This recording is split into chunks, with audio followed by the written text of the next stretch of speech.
whole building has collapsed? The building has collapsed. That's the southern tower you're talking Exactly. about. I want you all to know that America today is on bended knee in prayer for the people whose lives were lost here. I can hear you, the rest of the world hears you, and the people who knocked these buildings down will hear all of us soon. These acts of mass murder were intended to frighten our nation into chaos and retreat. But they have failed. It's not just an attack on the United States, it's an attack on everyone who cares about, freedom and dignity and justice and humanity.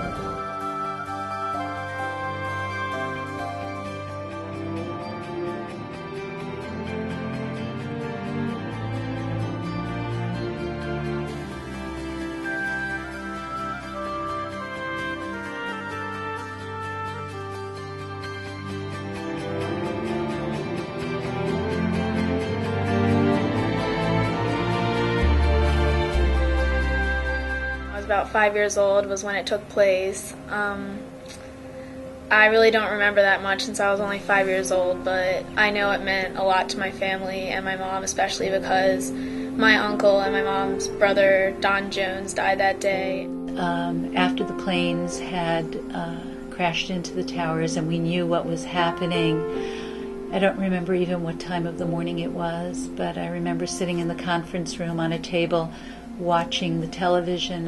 My husband had flown out that morning out of Philadelphia on his way somewhere west, and as it had become a custom, once people travel a lot, they don't necessarily tell you what flight they're on, and it just becomes second nature.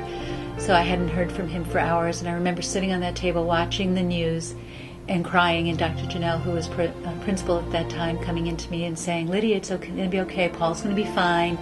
And I kept saying, I haven't heard from him. I can't, I don't know where he is. I don't know if he's on a plane, where he's landed, whatever.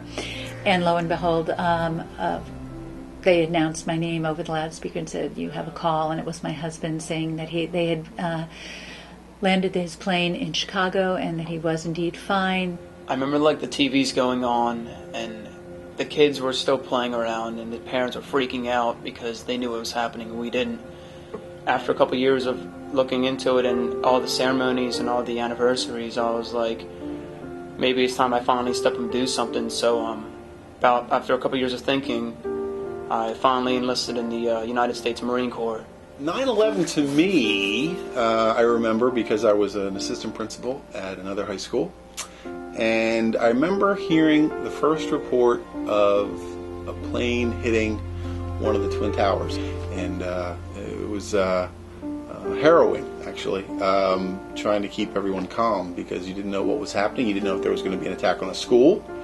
You weren't sure what was happening. On 9/11, I remember actually learning about the attack from a colleague, Ivan Kaiser, who was a chemistry teacher here at the time. I remember him knocking on my door to pull me out in the hallway to tell me that a plane had flown into the World Trade Center. There was a lot that we didn't know at the time that we found out as the day went on. It was a very, very long day, I remember that. But I think when I think back on that day, I remember that it was a few days later that I found out that a friend of mine from college was actually in one of the towers that went down. He had worked for Cantor Fitzgerald, and he was killed that day. He was a really good guy. His name was Bob Devitt, and he was from New Jersey. I went to college with him in school. We called him Psycho. He was a really, really good guy. I remember I was in class at the time, and I think first grade, and my mom came and picked me up, and she was crying, and she was spazzing out and really upset.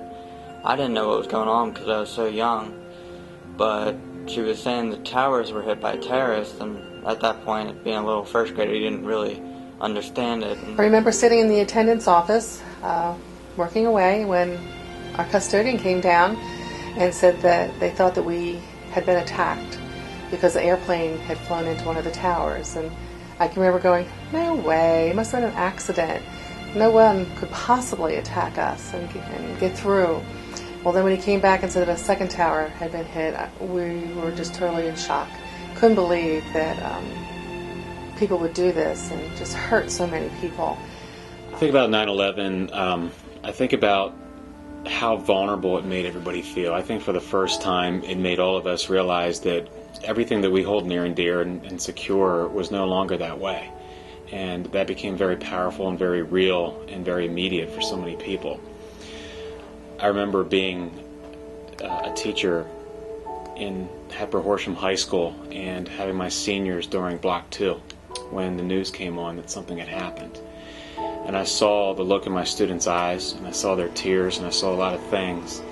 And it just really made us all realize that what we have had in this country and the things that we hold dear to us, we can't take for granted. And that really shook us that day. But I think the thing I remember too is how proud I felt to be an American and how proud I was of the way Americans responded to what happened and how in a time of crisis people came together. After indoor recess, we were all called in, and as opposed to our normal routine, we all sat in our desks and the teacher said, "Today, something very terrible has happened. The World Trade Center in New York City has been attacked by terrorists."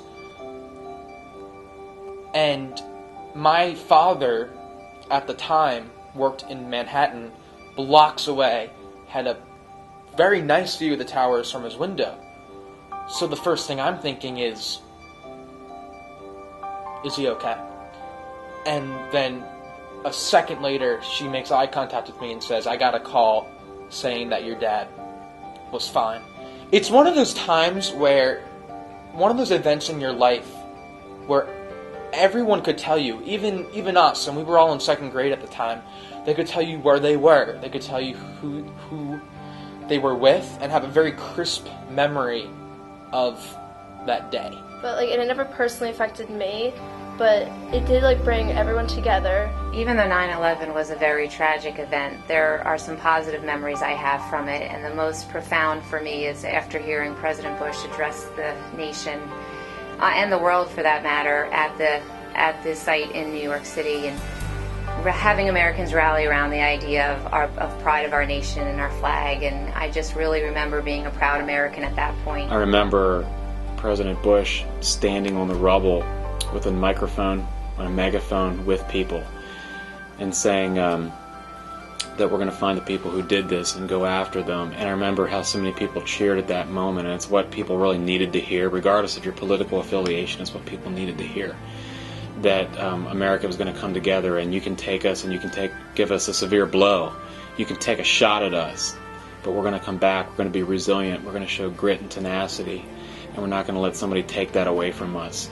And it's interesting, when things are good, they're good, but when in times of crisis, that's when you find out what you're made of. And I think, if nothing else, in the midst of a horrible tragedy, 9/11 made this country realize what's important and come together as a group of people and help us to defend and fight for what we are and what we're about. And that's something that we have to keep alive today, and hopefully we'll continue to do so.